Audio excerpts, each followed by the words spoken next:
So ಎಲ್ಲರಿಗೂ ನಮಸ್ಕಾರ ಸ್ನೇಹಿತರೆ. ಸೊ ನಿಮಗಾಗಲೇ ಗೊತ್ತಿರಬಹುದು, PSI ಫಿಸಿಕಲ್ ಡೇಟ್ ಅನೌನ್ಸ್ ಆಗಿದೆ, PC ಕಾಲ್ಫಾರ್ಮ್ ಕೂಡ ಆಗಿದೆ. ಸೊ ಅದಲ್ಲದೆ SDA ಎಕ್ಸಾಮ್ ಇನ್ನೂ ಕೂಡ ಆಗಿಲ್ಲ. ಸೊ ಹೀಗಾಗಿ ಮುಂದೆ ಬರುವಂತಹ ಈ ಎಕ್ಸಾಮ್ಗಳಿಗಾಗಿ ಕರೆಂಟ್ ಅಫೇರ್ಸನ್ನು ಎಲ್ಲರೂ ಕೂಡ ಓದಲೇಬೇಕಾದ ಅನಿವಾರ್ಯತೆ ಇದೆ. ಸೊ ಹೀಗಾಗಿ ಈ ನಿಟ್ಟಿನಲ್ಲಿ ಕಳೆದ 5 ತಿಂಗಳ ಅಂದರೆ ಜನವರಿಯಿಂದ ಮೇವರೆಗಿನ ಅತಿ ಪ್ರಮುಖ ಪ್ರಶ್ನೋತ್ತರಗಳ ವಿಡಿಯೋನ ನಾನು ಅಪ್ಲೋಡ್ ಮಾಡ್ತಾಯಿದ್ದೀನಿ. ಸೊ ಈಗಾಗಲೇ ಪ್ರಶಸ್ತಿಗಳಿಗೆ ಸಂಬಂಧಪಟ್ಟಂತೆ ಕಳೆದ 5 ತಿಂಗಳ ಅತಿ ಪ್ರಮುಖ ಪ್ರಚಲಿತ ಪ್ರಶ್ನೋತ್ತರಗಳ ವಿಡಿಯೋನ ಅಪ್ಲೋಡ್ ಮಾಡಿದ್ದೀನಿ. ಸೊ ನೀವಿನ್ನೂ ನೋಡಿಲ್ಲ ಅಂದರೆ ಕೆಳಗಡೆ ಡಿಸ್ಕ್ರಿಪ್ಷನ್ ಬಾಕ್ಸಲ್ಲಿ ಲಿಂಕನ್ನು ಹಾಕಿರ್ತೀನಿ. ಸೊ ಆ ಲಿಂಕ್ ಮುಖಾಂತರ ನೀವು ವಾಚ್ ಮಾಡ್ಬೋದು. ಅದೇ ರೀತಿ ಈ ವಿಡಿಯೋದಲ್ಲಿ ನಾವು ಅಂತಾರಾಷ್ಟ್ರೀಯ ಮಟ್ಟದ ಪ್ರಮುಖ ಪ್ರಚಲಿತ ಘಟನೆಗಳ ಪ್ರಶ್ನೋತ್ತರಗಳನ್ನು ಈ ವಿಡಿಯೋದಲ್ಲಿ ಕವರ್ ಮಾಡಲಿದ್ದೇನೆ. ಸೊ ನೀವು ನಾ ಪ್ರಶ್ನೆ ಉತ್ತರ ಹೇಳ್ತಾ ಹೋಗ್ತೀನಿ. ಸೊ ನೀವು ಉತ್ತರಕ್ಕಾಗಿ ಕಾಯಬೇಡಿ. ಮೊದಲು ಏನು ಮಾಡಿ, ನಾ ಪ್ರಶ್ನೆಯನ್ನು ಹೇಳಿದ ನಂತರ ನೀವು ವಿಡಿಯೋನ ಪೌಸ್ ಮಾಡಿ ಆ ಪ್ರಶ್ನೆಗೆ ನಿಮಗೆ ಉತ್ತರ ಗೊತ್ತಿದೆ ಅಲ್ಲ ಅಂತ ನಿಮಗೆ ನೀವು ಟೆಸ್ಟ್ ಮಾಡ್ಕೊಳ್ಳಿ. ಸೊ ಇದರಿಂದ ನೀವು ಕರೆಂಟ್ ಅಫೇರ್ಸ್ ನಾವು ಇನ್ನೂ ಎಷ್ಟು ಪ್ರಿಪೇರ್ ಆಗಬೇಕು ಅಂತ ನಿಮಗೆ ಗೊತ್ತಾಗುತ್ತೆ. ಓಕೆ, ಬನ್ನಿ ಹಾಗಾದರೆ ಪ್ರಶ್ನೋತ್ತರಗಳನ್ನು ನೋಡ್ತಾ ಹೋಗೋಣ. ಸುಸ್ಥಿರ ಹಾಗೂ ಸ್ವಚ್ಛ ಸಾಗರ ಸಹಭಾಗಿತ್ವಕ್ಕಾಗಿ ಏಷ್ಯನ್ ಅಭಿವೃದ್ಧಿ ಬ್ಯಾಂಕ್ ಈ ಕೆಳಗಿನ ಯಾವ ಬ್ಯಾಂಕ್ನೊಂದಿಗೆ ಕೈ ಜೋಡಿಸಿದೆ? ಸೊ ಏಷ್ಯನ್ ಅಭಿವೃದ್ಧಿ ಬ್ಯಾಂಕ್, ಶಾರ್ಟಾಗಿ ನಾವು ADB ಅಂತ ಕರಿತೇವೆ.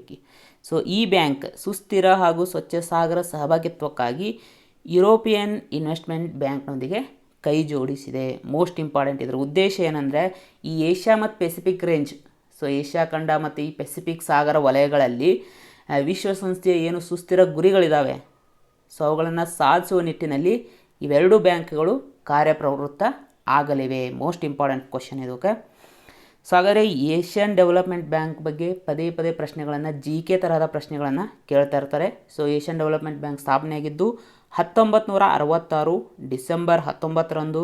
ಸೊ ಇದರ ಕೇಂದ್ರ ಕಚೇರಿ ಫಿಲಿಪೈನ್ಸ್ನ ಮೆಟ್ರೋ ಮನಿಲಾದಲ್ಲಿದೆ. ಓಕೆ, ಅದೇ ರೀತಿ ಕೆಲವೊಂದು ಪ್ರಶ್ನೆಗಳನ್ನು ಯಾವ ರೀತಿ ಕೇಳ್ತಾರೆ ಅಂದರೆ, ಏಷ್ಯನ್ ಡೆವಲಪ್ಮೆಂಟ್ ಬ್ಯಾಂಕ್ನಲ್ಲಿ ಕೇವಲ ಏಷ್ಯಾ ಖಂಡದ ರಾಷ್ಟ್ರಗಳು ಸದಸ್ಯತ್ವವನ್ನು ಹೊಂದಿವೆಯಾ? ಖಂಡಿತವಾಗ್ಲೂ ಇಲ್ಲ, ಬೇರೆ ಖಂಡದ ರಾಷ್ಟ್ರಗಳು ಕೂಡ ಸದಸ್ಯತ್ವವನ್ನು ಹೊಂದಿವೆ. ಹಾಗಾದರೆ ಏಷ್ಯನ್ ಡೆವಲಪ್ಮೆಂಟ್ ಬ್ಯಾಂಕ್ನಲ್ಲಿ ಅತಿ ಹೆಚ್ಚು ಷೇರುಗಳನ್ನು ಹೊಂದಿರುವಂಥ ರಾಷ್ಟ್ರಗಳು ಯಾವುವು? ನಮ್ಮ ಇಂಡಿಯಾದ ಸ್ಥಾನ ಎಷ್ಟರಲ್ಲಿದೆ? ಸೊ ಹಾಗಾದರೆ ಜಪಾನ್ ಮತ್ತು ಅಮೇರಿಕಾ ರಾಷ್ಟ್ರಗಳು, ಜಪಾನ್ ಮತ್ತು ಅಮೇರಿಕಾ ರಾಷ್ಟ್ರಗಳು ಏಷ್ಯನ್ ಡೆವಲಪ್ಮೆಂಟ್ ಬ್ಯಾಂಕ್ನಲ್ಲಿ ಅತಿ ಹೆಚ್ಚು ಷೇರುಗಳನ್ನು ಹೊಂದಿವೆ. ಸೊ ಜಪಾನ್ 15.571%, ಅಮೇರಿಕಾ ಕೂಡ ಇಷ್ಟೇ ಪ್ರಮಾಣದ ಷೇರುಗಳನ್ನು ಹೊಂದಿದೆ. ಸೊ 3ನೇ ಸ್ಥಾನದಲ್ಲಿ ಚೀನಾ, 4ನೇ ಸ್ಥಾನದಲ್ಲಿ ಭಾರತ ಇದೆ. ಹಾಗಾದರೆ ಪ್ರಸ್ತುತ ಏಷ್ಯನ್ ಡೆವಲಪ್ಮೆಂಟ್ ಬ್ಯಾಂಕ್ನಲ್ಲಿರುವಂಥ ಸದಸ್ಯ ರಾಷ್ಟ್ರಗಳು 68. ಇದು ಚೇಂಜ್ ಕೂಡ ಆಗ್ಬೋದು. ಸೊ ನೀವು ಅಪ್ಡೇಟ್ ಆಗಬೇಕಾಗುತ್ತೆ ಮುಂದಿನ ದಿನಗಳಲ್ಲಿ. ನಜಾತ್ ಶಮೀನ್ ಖಾನ್, ಸೊ ಇವರು ಇತ್ತೀಚೆಗೆ ವಿಶ್ವಸಂಸ್ಥೆ ಮಾನವ ಹಕ್ಕುಗಳ ಮಂಡಳಿಗೆ ಅಧ್ಯಕ್ಷರಾಗಿ ಆಯ್ಕೆಯಾಗಿದ್ದಾರೆ. ಇವರು ಯಾವ ದೇಶದವರು? ಸೊ ವಿಶ್ವಸಂಸ್ಥೆ ಮಾನವ ಹಕ್ಕುಗಳ ಮಂಡಳಿ ಅಂದರೆ united nations human rights council ಅಂತ ನಾವು ಇಂಗ್ಲೀಷ್ನಲ್ಲಿ ಕರಿತೀವಿ. ಸೊ ಇದಕ್ಕೆ ಅಧ್ಯಕ್ಷರಾಗಿ ನಜಾತ್ ಶಮೀನ್ ಖಾನ್ ಸೊ ಇತ್ತೀಚೆಗೆ ಆಯ್ಕೆಯಾಗಿದ್ದಾರೆ. ಇವರು PG ದೇಶದವರು.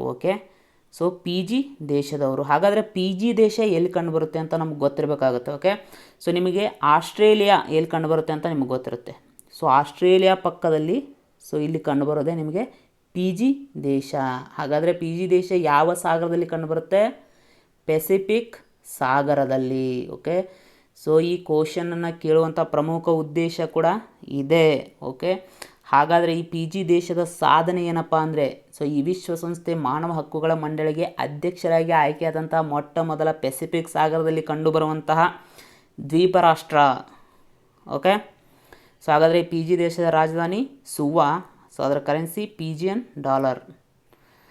ಸೊ ಹಾಗಾದರೆ united nations human rights council ಬಗ್ಗೆ ಸ್ವಲ್ಪ ನಾವು ತಿಳ್ಕೊಳ್ಳೋಣ.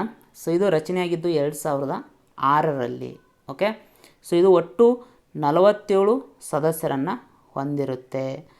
ಸೊ ಈ ಸದಸ್ಯರನ್ನು 3 ವರ್ಷದ ಅವಧಿಗೆ ಪ್ರಾದೇಶಿಕ ಗುಂಪುಗಳಿಂದ ಆಯ್ಕೆ ಮಾಡಲಾಗುತ್ತೆ. ಸೊ ನಾನು ನಿಮಗೆ ಹಿಂದಿನ ವಿಡಿಯೋದಲ್ಲಿ ಹೇಳಿದ್ದೆ, ವಿಶ್ವಸಂಸ್ಥೆಯು 5 ಪ್ರಾದೇಶಿಕ ವಲಯಗಳನ್ನು ಹೊಂದಿದೆ ಅಂತ. ಸೊ ಇದರ ಕೇಂದ್ರ ಕಚೇರಿ ಎಲ್ಲಿದೆ ಅಂದರೆ ಸ್ವಿಟ್ಜರ್ಲೆಂಡಿನ ಜಿನೇವಾದಲ್ಲಿ ಇದೆ. ಅದೇ ರೀತಿ European investment bank, so actually ಇದು ಹಿಂದಿನ ವಿಡಿಯೋದಲ್ಲೇ ಹಿಂದಿನ ಕ್ವಶನ್ಗೆ ಬರೋಕ್ಕಾಗಿತ್ತು, ಯಾಕಂದರೆ ಏಷ್ಯನ್ ಡೆವಲಪ್ಮೆಂಟ್ ಬ್ಯಾಂಕ್ ಮತ್ತು ಯುರೋಪಿಯನ್ ಇನ್ವೆಸ್ಟ್ಮೆಂಟ್ ಬ್ಯಾಂಕ್. ಸೊ ಎರಡೂ ಕೂಡ ಸೇರಿ ಈ ಸಾಗರದಲ್ಲಿನ ಸುಸ್ಥಿರ ಗುರಿಗಳನ್ನು ಸಾಧಿಸೋಕ್ಕೆ ಸೊ ಸಹಭಾಗಿತ್ವವನ್ನು ಹೊಂದಿದ್ವು. ಸೊ ಹಾಗಾದರೆ ಯುರೋಪಿಯನ್ ಇನ್ವೆಸ್ಟ್ಮೆಂಟ್ ಬ್ಯಾಂಕ್ ಬಗ್ಗೆ ಸ್ವಲ್ಪ ನೋಡೋದಾದರೆ ಇದು ಸ್ಥಾಪನೆ ಆಗಿದ್ದು 1958ರಲ್ಲಿ. ಓಕೆ, ಇದರ ಕೇಂದ್ರ ಕಚೇರಿ ಲಕ್ಸೆಂಬರ್ಗ್. ಸೊ ಲಕ್ಸೆಂಬರ್ಗ್ನಲ್ಲಿ ಕಂಡುಬರುವಂತಹ ಕಿರ್ಚ್ಬರ್ಗ್ ಎಂಬಲ್ಲಿ ಇದೆ. ಹಾಗಾದರೆ ಯುರೋಪಿಯನ್ ಇನ್ವೆಸ್ಟ್ಮೆಂಟ್ ಬ್ಯಾಂಕಿಗೆ ಸದಸ್ಯ ರಾಷ್ಟ್ರಗಳು ಯಾವಂದರೆ ಯುರೋಪಿಯನ್ ಯೂನಿಯನ್. ಸೊ ಇದರಲ್ಲಿನ ರಾಷ್ಟ್ರಗಳೇ ಇದಕ್ಕೆ ಸದಸ್ಯ ರಾಷ್ಟ್ರಗಳು. Okay, most important. ವಿಶ್ವಸಂಸ್ಥೆಯ ಮೊಟ್ಟ ಮೊದಲ ಅಂತಾರಾಷ್ಟ್ರೀಯ ನ್ಯೂಕ್ಲಿಯರ್ ಶಸ್ತ್ರಾಸ್ತ್ರ ನಿಷೇಧ ಒಪ್ಪಂದ ಇತ್ತೀಚೆಗೆ ಜಾರಿಗೊಂಡಿದೆ. ಹಾಗಾದರೆ ಕೆಳಗಿನ ಯಾವ ರಾಷ್ಟ್ರ ಈ ಒಪ್ಪಂದಕ್ಕೆ ಸಹಿ ಹಾಕಿಲ್ಲ? ಸೊ ಮೋಸ್ಟ್ ಇಂಪಾರ್ಟೆಂಟ್ ಇವನ್ IAS KS ಓದೋರಿಗೂ ಕೂಡ. ಸೊ ಇದುವರೆಗೂ ವಿಶ್ವಸಂಸ್ಥೆಯಿಂದ ಈ ನ್ಯೂಕ್ಲಿಯರ್ ಶಸ್ತ್ರಾಸ್ತ್ರಗಳನ್ನು ನಿಷೇಧ ಮಾಡುವಂತಹ ಯಾವುದೇ ಒಪ್ಪಂದ ಇರಲಿಲ್ಲ. ಸೊ ಇತ್ತೀಚೆಗೆ ಅದು ಜಾರಿಗೊಂಡಿದೆ. ಅದು ಯಾವಾಗಂದರೆ 2021 ಜನವರಿ 22ರಿಂದ. ಓಕೆ, ಹಾಗಾದರೆ ಈ ಒಪ್ಪಂದಕ್ಕೆ ಯಾವ ರಾಷ್ಟ್ರ ಸಹಿ ಹಾಕಿಲ್ಲ? ಸೊ ಅಮೇರಿಕ ಸಹಿ ಹಾಕಿಲ್ವಾ, ಚೀನಾ ಸಹಿ ಹಾಕಿಲ್ವಾ, ಭಾರತ ಸಹಿ ಹಾಕಿಲ್ವಾ? ಸೊ ಇದಕ್ಕೆ ಸರಿಯಾದ ಉತ್ತರ ಯಾವುದಂದರೆ all of the above. America ಕೂಡ ಇದಕ್ಕೆ ಸಹಿ ಹಾಕಿಲ್ಲ, ಚೀನಾ ಕೂಡ ಸಹಿ ಹಾಕಿಲ್ಲ, ಭಾರತ ಕೂಡ ಸಹಿ ಹಾಕಿಲ್ಲ. ಇವೆಲ್ಲವೂ ಕೂಡ ನ್ಯೂಕ್ಲಿಯರ್ ತಂತ್ರಜ್ಞಾನವನ್ನು ಹೊಂದಿರುವಂತಹ ರಾಷ್ಟ್ರಗಳೇ. ಓಕೆ, ಆಲ್ಮೋಸ್ಟ್ ಈ ನ್ಯೂಕ್ಲಿಯರ್ ಶಸ್ತ್ರಾಸ್ತ್ರಗಳನ್ನು ಯಾವ ರಾಷ್ಟ್ರಗಳು ಹೊಂದಿದ್ದಾವೆ? ಸರಿಸುಮಾರಾಗಿ 9 ರಾಷ್ಟ್ರಗಳು ನ್ಯೂಕ್ಲಿಯರ್ ಶಸ್ತ್ರಾಸ್ತ್ರಗಳನ್ನು ಹೊಂದಿದ್ದಾವೆ. ಅವ್ಯಾವು ಕೂಡ ಈ ಒಪ್ಪಂದಕ್ಕೆ ಸಹಿಯನ್ನು ಹಾಕಿಲ್ಲ. ಓಕೆ, ಹಾಗಾದರೆ ವಿಶ್ವಸಂಸ್ಥೆಯ ಸದಸ್ಯ ರಾಷ್ಟ್ರಗಳಲ್ಲಿ 84 ಸದಸ್ಯ ರಾಷ್ಟ್ರಗಳು ಈ ಒಪ್ಪಂದಕ್ಕೆ ಸಹಿಯನ್ನು ಹಾಕಿವೆ. 52 ರಾಷ್ಟ್ರಗಳು ಅನುಮೋದಿಸಿವೆ. ಅದಲ್ಲದೆ ಈ ನ್ಯಾಟೋ, ಸೊ ನ್ಯಾಟೋ ಬಗ್ಗೆ ಮುಂದೆ ನಿಮ್ಗೆ ಹೇಳ್ತೀನಿ. ಸೊ ಈ ನ್ಯಾಟೋದಲ್ಲಿನ ಸದಸ್ಯ ರಾಷ್ಟ್ರಗಳು ಕೂಡ ಈ ಒಪ್ಪಂದಕ್ಕೆ ಸಹಿಯನ್ನು ಹಾಕಿಲ್ಲ. ಸೊ ಮೋಸ್ಟ್ ಇಂಪಾರ್ಟೆಂಟ್, ಯಾವುದೇ ರೀತಿ ಪ್ರಶ್ನೆಯನ್ನು ಕೂಡ ಸ್ಟೇಟ್ಮೆಂಟ್ ವೈಸ್ ಕೇಳ್ಬೋದು. ಇತ್ತೀಚೆಗೆ ಫ್ಯೂಚರ್ ಇಂಡಸ್ಟ್ರಿ ಅಸೋಸಿಯೇಷನ್ ಪ್ರಕಾರ ಕೆಳಗಿನ ಯಾವ ಷೇರು ಮಾರುಕಟ್ಟೆ ಸಂಸ್ಥೆ ಜಗತ್ತಿನ ಅತಿದೊಡ್ಡ ಷೇರು ಉತ್ಪನ್ನ ವಿನಿಮಯ ಕೇಂದ್ರವಾಗಿ ಹೊರಹೊಮ್ಮಿದೆ?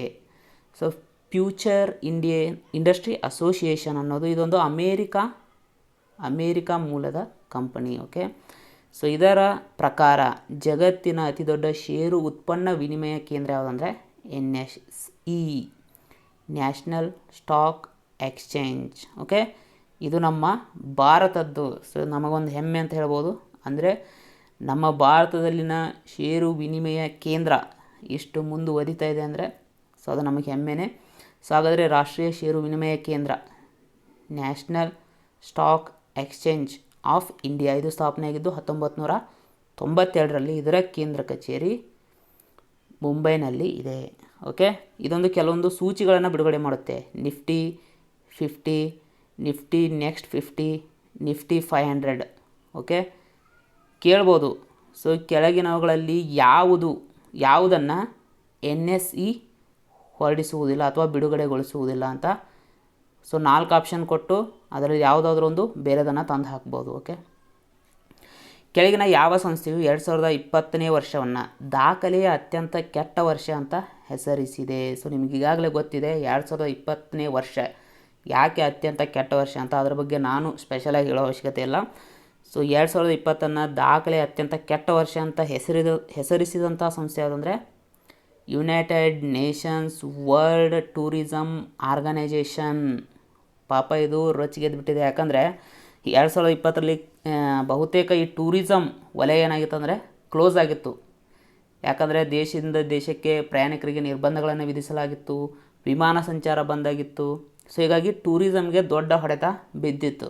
ಓಕೆ, ಸೊ ಹೀಗಾಗಿ ಇದೇ ಸಂಸ್ಥೆ ಪಾಪ ಸಿಟಿಗೆದ್ದು 2020ನ್ನು ಅತ್ಯಂತ ಕೆಟ್ಟ ವರ್ಷ ಅಂತ ಹೇಳಿದೆ. ಓಕೆ, ಅದಲ್ಲದೆ ಅದು ತನ್ನ ವರದಿಯಲ್ಲಿ ಏನು ಹೇಳಿದೆ ಅಂದರೆ ಸೊ ಈ 2020ರಲ್ಲಿ ಟೂರಿಸಮ್ಗೆ ಸರಿಸುಮಾರು 1.3 ಟ್ರಿಲಿಯನ್ ಅಮೇರಿಕನ್ ಡಾಲರ್ಗಳಷ್ಟು ನಷ್ಟ ಆಗಿದೆ ಅಂತ ಕೂಡ ಅದು ಹೇಳಿದೆ. ಓಕೆ, ಹಾಗಾದರೆ ವರ್ಲ್ಡ್ ಟೂರಿಸಮ್ ಆರ್ಗನೈಜೇಷನ್ ಬಗ್ಗೆ ಸ್ವಲ್ಪ ಹೇಳೋದಾದರೆ ಸ್ಥಾಪನೆ ಆಗಿದ್ದು 1975ರಲ್ಲಿ.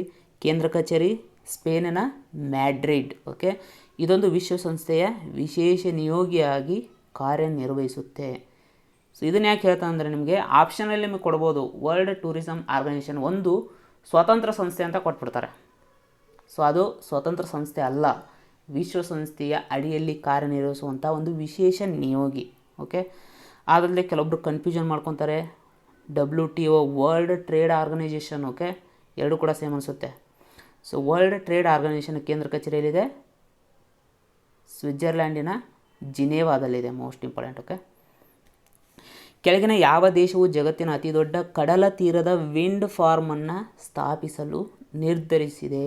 ಸೊ ವಿಂಡ್ ಫಾರ್ಮ್ ಅಂದರೆ ಏನಿಲ್ಲ, ಸೊ ಗಾಳಿ ಯಂತ್ರಗಳನ್ನು ಸ್ಥಾಪನೆ ಮಾಡುವುದು, ದೊಡ್ಡ ಮಟ್ಟದಲ್ಲಿ ಗಾಳಿ ಯಂತ್ರಗಳನ್ನು ಸ್ಥಾಪನೆ ಮಾಡೋದು, ಆ ಮೂಲಕ ವಿದ್ಯುತ್ತನ್ನು ಉತ್ಪಾದನೆ ಮಾಡುವಂಥ ವಿಧಾನ.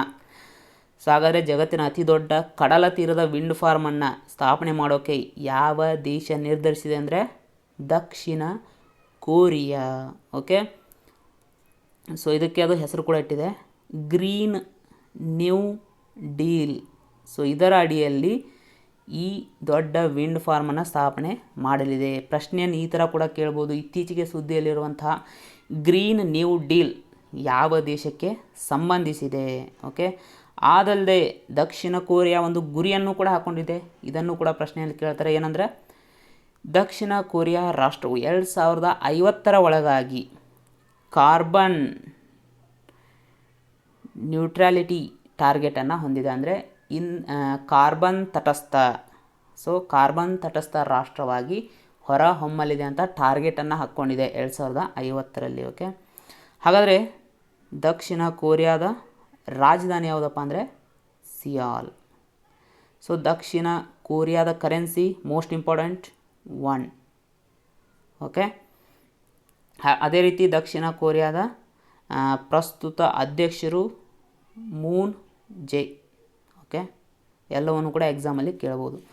ಜಗತ್ತಿನ ಮೊದಲ ಕೃತಕ ಇಂಧನ ದ್ವೀಪವನ್ನು ನಿರ್ಮಿಸಲು ಯಾವ ದೇಶ ನಿರ್ಧರಿಸಿದೆ? ಸೊ ಕೃತಕ ಇಂಧನ ದ್ವೀಪ ಅಂದರೆ ಮುಂದೆ ಏನಂತ ನೋಡೋಣ.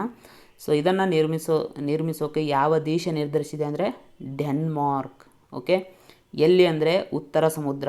ಸೊ ಡೆನ್ಮಾರ್ಕ್ನ ಪಕ್ಕದಲ್ಲಿ ಉತ್ತರ ಸಮುದ್ರ ಅಂತ ಒಂದು ಸಮುದ್ರ ಇದೆ. ಸೊ ಅಲ್ಲಿ ಈ ಕೃತಕ ಇಂಧನ ದ್ವೀಪವನ್ನು ನಿರ್ಮಿಸಲು ಡೆನ್ಮಾರ್ಕ್ ರಾಷ್ಟ್ರ ನಿರ್ಧರಿಸಿದೆ. ಹಾಗಾದರೆ ಆ ಕೃತಕ ದ್ವೀಪದಲ್ಲಿ ಅದು ಏನು ಮಾಡಲಿದೆ ಅಂದರೆ ಟರ್ಬೈನ್ಗಳ ಸ್ಥಾಪನೆಯನ್ನು ಮಾಡಲಿದೆ. ಓಕೆ, ಸೊ ಟರ್ಬೈನ್ಗಳ ಸ್ಥಾಪನೆಯನ್ನು ಮಾಡಿ ಆ ಮೂಲಕ ವಿದ್ಯುತ್ತನ್ನು ಉತ್ಪಾದನೆ ಮಾಡೋದು. ಸೊ ನಿಮಗೆ ಇಲ್ಲಿ ಕಾಣ್ತಿರಬಹುದು ನಾರ್ತ್ ಸಿ. ಓಕೆ, ಸೊ ಈ ನಾರ್ತ್ ಸಿಯಲ್ಲಿ ಈ ಕೃತಕ ದ್ವೀಪವನ್ನು ನಿರ್ಮಾಣ ಮಾಡೋಕ್ಕೆ ನಿರ್ಧರಿಸಿದೆ. ಓಕೆ, ಸೊ ಅದೇ ರೀತಿ ಡೆನ್ಮಾರ್ಕ್ನ ರಾಜಧಾನಿ ಎಕ್ಸಾಮ್ಗಳಲ್ಲಿ ಕೇಳ್ತಾ ಇರ್ತಾರೆ ಕೋಪನ್ ಹೆಗನ್. ಸೊ ಡೆನ್ಮಾರ್ಕ್ನ currency Danish krone. Okay, Danish krone ಅನ್ನೋದು ಡೆನ್ಮಾರ್ಕ್ನ ಕರೆನ್ಸಿ. ಅದೇ ರೀತಿ ಡೆನ್ಮಾರ್ಕ್ ನೋಡ್ರಿ ಇಲ್ಲಿ, ಸೊ ಜರ್ಮನಿ ರಾಷ್ಟ್ರದೊಂದಿಗೆ ಮಾತ್ರ ಭೂಗಡಿಯನ್ನು ಹೊಂದಿದೆ. Okay, most important. ಇತ್ತೀಚೆಗೆ ಮೇಕಿಂಗ್ ಪೀಸ್ ವಿತ್ ನೇಚರ್ ಎಂಬ ವರದಿಯನ್ನು ಯಾರು ಬಿಡುಗಡೆಗೊಳಿಸಿದ್ದಾರೆ? Making peace with nature.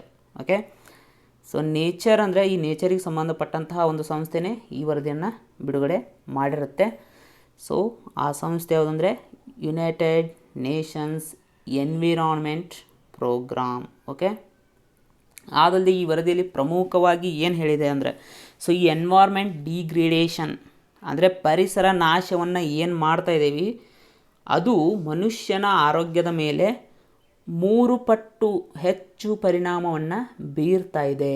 Okay, ಇದನ್ನು ನೀವು ಎಸ್ಸೆಗಳಲ್ಲಿ ಯೂಸ್ ಮಾಡ್ಕೋಬೋದು ಅಥವಾ ಮೇನ್ಸ್ ಆನ್ಸರ್ ರೈಟಿಂಗಲ್ಲೂ ಕೂಡ ಯೂಸ್ ಮಾಡ್ಕೋಬೋದು. ಓಕೆ, ಹಾಗಾದರೆ ಯುನೈಟೆಡ್ ನೇಷನ್ಸ್ ಎನ್ವೈರ್ಮೆಂಟ್ ಪ್ರೋಗ್ರಾಮ್ ಬಗ್ಗೆ ನಿಮಗೆ ಹೇಳೋದಾದರೆ 1972ರಲ್ಲಿ ಇದು ಸ್ಥಾಪನೆ ಆಗುತ್ತೆ. 1972 ಜೂನ್ 5ರಂದು ಮೊಟ್ಟ ಮೊದಲ ಮಾನವ ಪರಿಸರ ಸಮ್ಮೇಳನ ಸ್ವೀಡನ್ನ ಸ್ಟಾಕ್ಹೋಮ್ನಲ್ಲಿ ನಡೆಯುತ್ತೆ. ಸೊ ಇದನ್ನು ಕೂಡ ಎಕ್ಸಾಮಲ್ಲಿ ಕೇಳಿದ್ದಾರೆ. ಸೊ ಅದರ ನಿಮಿತ್ತವಾಗಿ ಈ ಸಂಸ್ಥೆಯನ್ನು ಸ್ಥಾಪನೆ ಮಾಡಲಾಗುತ್ತೆ. ಇದರ ಕೇಂದ್ರ ಕಚೇರಿ ಕೆನ್ಯಾದ ರಾಜಧಾನಿಯಾದಂತಹ ನೈರೋಬಿಯಲ್ಲಿದೆ. ನೋಡಿ, ಆಫ್ರಿಕಾ ಖಂಡದಲ್ಲಿದೆ. ಸೊ ಬಹುತೇಕ ಅಂತಾರಾಷ್ಟ್ರೀಯ ಸಂಸ್ಥೆಗಳ ಕೇಂದ್ರ ಕಚೇರಿಗಳು ಯುರೋಪ್ ರಾಷ್ಟ್ರ, ಅಮೇರಿಕಾ, ಸೊ ಇಲ್ಲಿದ್ದರೆ ಸೊ ಇದೊಂದು ವಿಶೇಷತೆ ನೀವು ನೆನಪಿಟ್ಕೋಬೇಕು. ಓಕೆ, ಇತ್ತೀಚೆಗೆ ಸುದ್ದಿಯಲ್ಲಿರುವ ಬಾಬಾಟ್ರೋನ್ 2 ಎಂಬುದು ಏನು?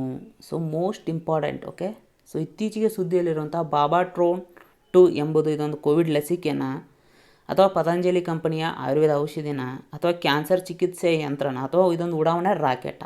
ಸೊ ಎಲ್ಲವೂ ಕೂಡ ಕನ್ಫ್ಯೂಸಿಂಗ್ ಆಪ್ಷನ್ಸ್. ಓಕೆ, ಸೊ ಬಾಬಾಟ್ರೋನ್ 2 ಅನ್ನೋದು ಇದೊಂದು ಕ್ಯಾನ್ಸರ್ ಚಿಕಿತ್ಸೆಯ ಯಂತ್ರ ಆಗಿದೆ. ಓಕೆ, ನಿಮಗೆ ಗೊತ್ತಿರ್ಬೋದು ಕೋಬಾಲ್ಟ್ 60.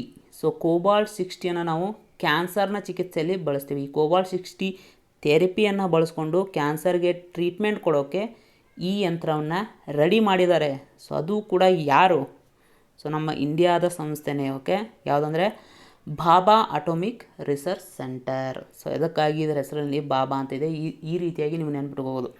ಆದರೆ ಇದು ಸುದ್ದಿ ಇಲ್ಲೋರಕ್ಕೆ ಕಾರಣ ಏನಪ್ಪ ಅಂದರೆ, ಸೊ ಈ ಬಾಬಾಟ್ರೋನ್ 2 ಎನ್ನುವಂಥ ಮಷೀನನ್ನು ಭಾರತ ಮಡಗಾಸ್ಕರ್ ದೇಶಕ್ಕೆ ಏನು ಮಾಡಿತ್ತಂದರೆ ದಾನವನ್ನು ಮಾಡಿತ್ತು. ಸೊ ಇತ್ತೀಚೆಗೆ ಮಡಗಾಸ್ಕರ್ ದೇಶದಲ್ಲಿ ಈ ಮಷೀನನ್ನು ಉದ್ಘಾಟನೆ ಮಾಡಿದವರು ಯಾರಪ್ಪ ಅಂದರೆ ಮಡಗಾಸ್ಕರ್ನ ಅಧ್ಯಕ್ಷರಾದಂತಹ ಆ್ಯಂಡ್ರಿ ರ್ಯಾಜೋಲಿನಾ ಅವರು ಉದ್ಘಾಟನೆ ಮಾಡಿದ್ದಾರೆ. So most important. ಇತ್ತೀಚಿನ IEA ವರದಿಯ ಪ್ರಕಾರ ಜಾಗತಿಕ ಇಂಧನ ಆಧಾರಿತ ಕಾರ್ಬನ್ ಹೊರಸೂಸುವಿಕೆ 2020ರಲ್ಲಿ ಪ್ರತಿಶತ ಎಷ್ಟು ಕಡಿಮೆಯಾಗಿದೆ? ಇಂಟರ್ನ್ಯಾಷನಲ್ ಎನರ್ಜಿ ಏಜೆನ್ಸಿಯ ವರದಿ ಪ್ರಕಾರ ಸೊ 2020ರಲ್ಲಿ ಸೊ ಇಂಧನ ಆಧಾರಿತ ಕಾರ್ಬನ್ ಹೊರಸೂಸುವಿಕೆ ಕಡಿಮೆಯಾಗಿದೆ. ಯಾಕಂದರೆ ಕರೋನಾ ಟೈಮು, ಸೊ ಯಾವುದೇ ಬಹುತೇಕ ಕೈಗಾರಿಕೆಗಳು ಬಂದಾಗಿದ್ದವು, ಅದಲ್ಲದೆ ವಾಹನಗಳ ಸಂಚಾರ ಕಡಿಮೆಯಾಗಿತ್ತು. ಹೀಗಾಗಿ ಇಂಧನ ಆಧಾರಿತ ಹೊರಸೂಸುವಿಕೆ ಕಾರ್ಬನ್ ಕೂಡ ಕಡಿಮೆಯಾಗಿತ್ತು. ಎಷ್ಟು ಪ್ರತಿಶತ ಅಂದರೆ 5.8% ಕಡಿಮೆ ಆಗಿತ್ತು. ಓಕೆ, ಇದನ್ನು ಕ್ವಾಂಟಿಟಿಯಲ್ಲಿ ಹೇಳೋದಾದರೆ 2 ಬಿಲಿಯನ್ ಟನ್ ಪ್ರಮಾಣದ ಕಾರ್ಬನ್ ಹೊರಸೂಸುವಿಕೆ ಕಡಿಮೆ ಆಗಿತ್ತು. ಅದಲ್ಲದೆ ಪ್ರಾಥಮಿಕ ಶಕ್ತಿ ಬೇಡಿಕೆಯು ಕೂಡ 4%ನಷ್ಟು ಕಡಿಮೆ ಆಗಿತ್ತು. ಸೊ ಹಾಗಾದರೆ ಇಂಟರ್ನ್ಯಾಷನಲ್ ಎನರ್ಜಿ ಏಜೆನ್ಸಿ ಬಗ್ಗೆ ಹೇಳೋದಾದರೆ, ಓಕೆ, 1974ರಲ್ಲಿ ಇದನ್ನು ಸ್ಥಾಪನೆ ಮಾಡಲಾಗುತ್ತೆ. ಕಾರಣ ಏನಂದರೆ 1973ರಲ್ಲಿ ತೈಲ ಬಿಕ್ಕಟ್ಟು ಉಂಟಾಗಿರುತ್ತೆ ಈ ಅರಬ್ ರಾಷ್ಟ್ರಗಳಲ್ಲಿ ಪ್ರಮುಖವಾಗಿ. ಸೊ ಅದನ್ನು ಗಮನದಲ್ಲಿಟ್ಟುಕೊಂಡು ಸೊ ಈ ಇಂಟರ್ನ್ಯಾಷನಲ್ ಎನರ್ಜಿ ಏಜೆನ್ಸಿಯನ್ನು ಸ್ಥಾಪನೆ ಮಾಡ್ತಾರೆ. ಇದರ ಕೇಂದ್ರ ಕಚೇರಿ ಫ್ರಾನ್ಸ್ನ ಪ್ಯಾರಿಸ್ನಲ್ಲಿದೆ. ಓಕೆ, ಇಂಟರ್ನ್ಯಾಷನಲ್ ಎನರ್ಜಿ ಏಜೆನ್ಸಿ ಅನ್ನೋದು OECD, okay, organisation for economic cooperation development. So ಇದರ ಅಂತರ್ಗತ ಒಂದು ಸಂಸ್ಥೆ ಅಂತ ಹೇಳ್ಬೋದು. ಓಕೆ, ಸೊ OECD ಸೊ ಇದರ ಸದಸ್ಯತ್ವವನ್ನು ಹೊಂದಿರುವಂಥ ರಾಷ್ಟ್ರಗಳು ಇದರ ಸದಸ್ಯತ್ವವನ್ನು ಹೊಂದಿರ್ತವೆ. ಓಕೆ, ಪ್ರಸ್ತುತ ಸದಸ್ಯ ರಾಷ್ಟ್ರಗಳು 30. ಓಕೆ, ಅದೇ ರೀತಿ ಇನ್ನೊಂದು ಪ್ರಮುಖ ವಿಚಾರ ಏನಂದರೆ ಇಂಟರ್ನ್ಯಾಷನಲ್ ಎನರ್ಜಿ ಏಜೆನ್ಸಿ ಸೊ ಇದರ ಸದಸ್ಯತ್ವವನ್ನು ಭಾರತ ಹೊಂದಿಲ್ಲ. ಕಾರಣ ಏನಂದರೆ OECD ಸದಸ್ಯತ್ವವನ್ನು ಕೂಡ ಭಾರತ ಹೊಂದಿಲ್ಲ. Most important. ವಿಶ್ವಸಂಸ್ಥೆಯು ಕೆಳಗಿನ ಯಾವ ವರ್ಷವನ್ನು ಅಂತಾರಾಷ್ಟ್ರೀಯ ದ್ವಿದಳ ಧಾನ್ಯ ವರ್ಷ ಅಂತ ಘೋಷಣೆ ಮಾಡಿದೆ? ಸೊ ಈ ಪ್ರಶ್ನೆಯನ್ನು GK ಟೈಪು ಕೇಳ್ತಾ ಇರ್ತಾರೆ, ಕರೆಂಟ್ ಅಫೇರ್ಸ್ ಟೈಪು ಕೇಳ್ತಾ ಇರ್ತಾರೆ.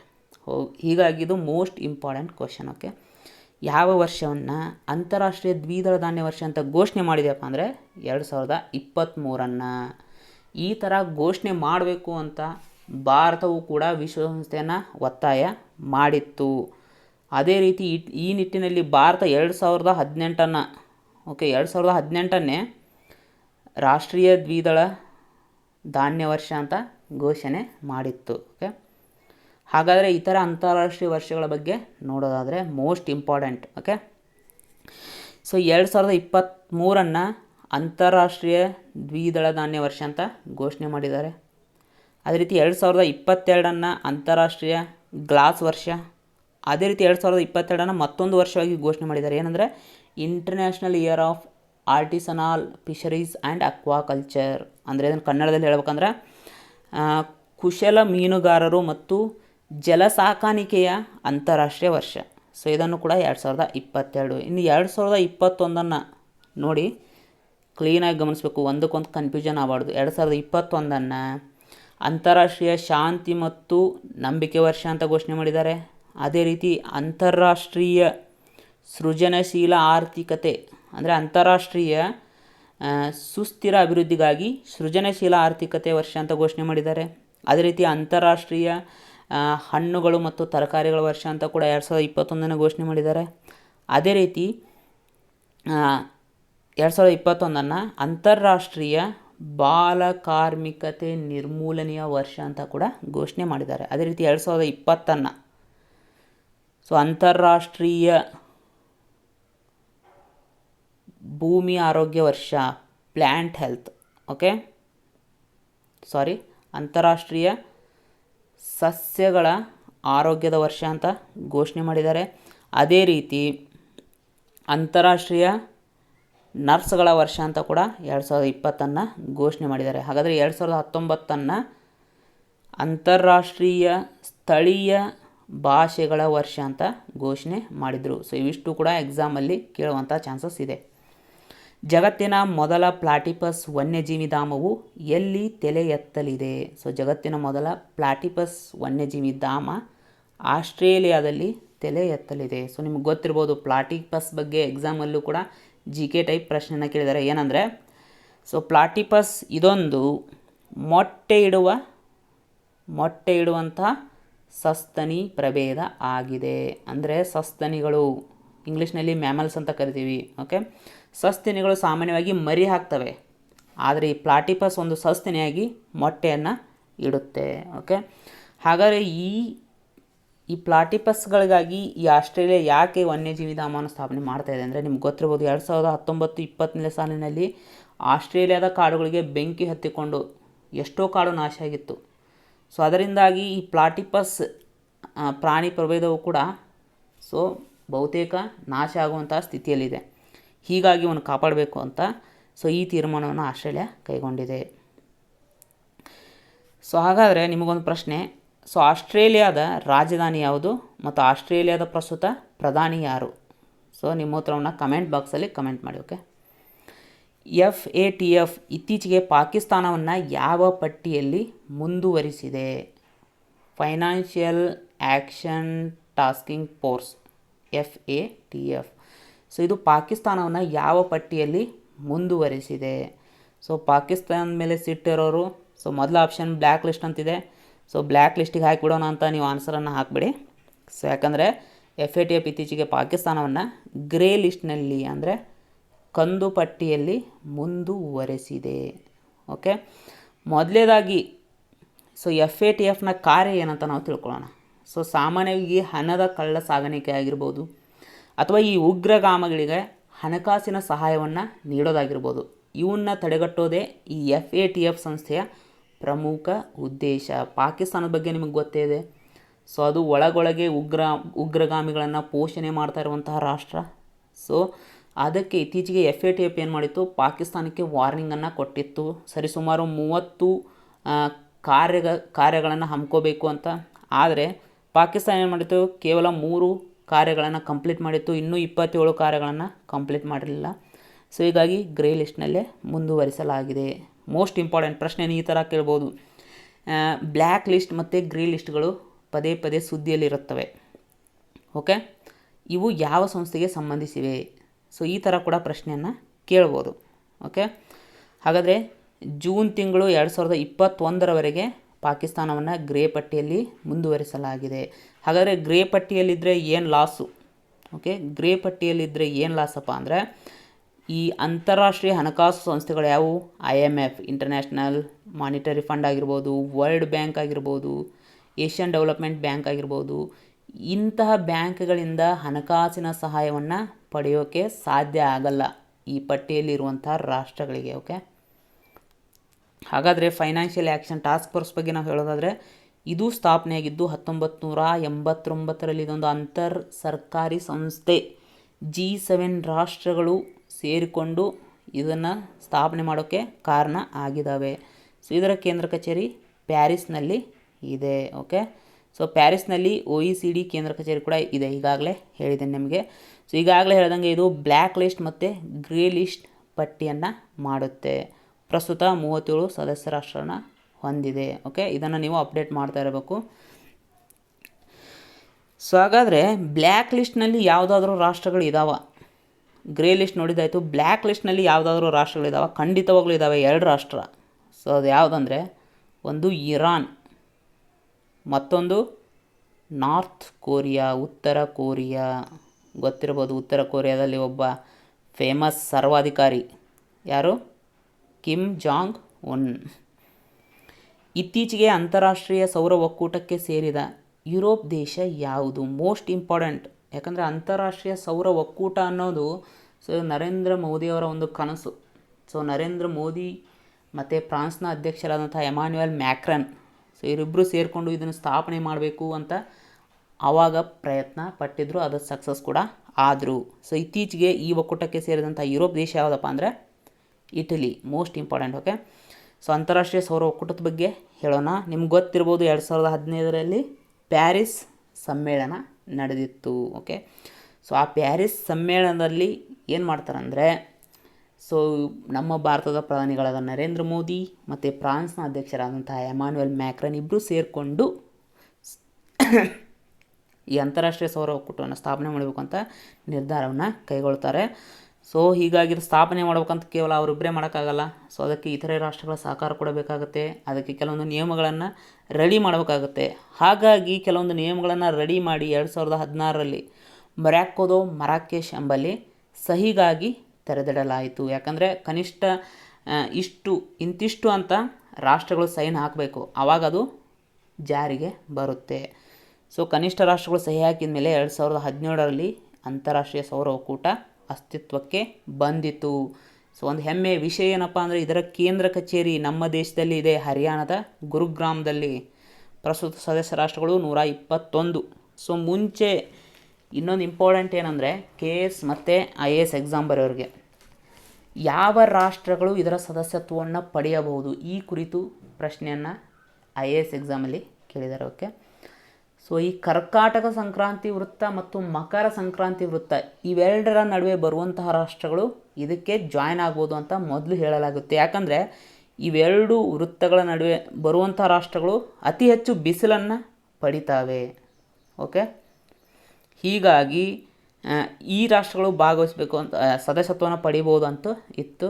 ಆದರೆ ಇತ್ತೀಚೆಗೆ ಏನು ಮಾಡಿದ್ದಾರೆ ಅಂದರೆ, ವಿಶ್ವಸಂಸ್ಥೆಯ ಯಾವುದೇ ಸದಸ್ಯ ರಾಷ್ಟ್ರ ಕೂಡ ಈ ಅಂತಾರಾಷ್ಟ್ರೀಯ ಸೌರ ಒಕ್ಕೂಟಕ್ಕೆ ಜಾಯ್ನ್ ಆಗ್ಬೋದು ಅಂತ ಹೇಳಲಾಗಿದೆ. Most important. ಜಗತ್ತಿನ ಅತಿ ದೊಡ್ಡ ತೇಲುವ ಸೌರ ಸ್ಥಾವರವನ್ನು ಯಾವ ದೇಶ ನಿರ್ಮಿಸುತ್ತಿದೆ? Okay, most important.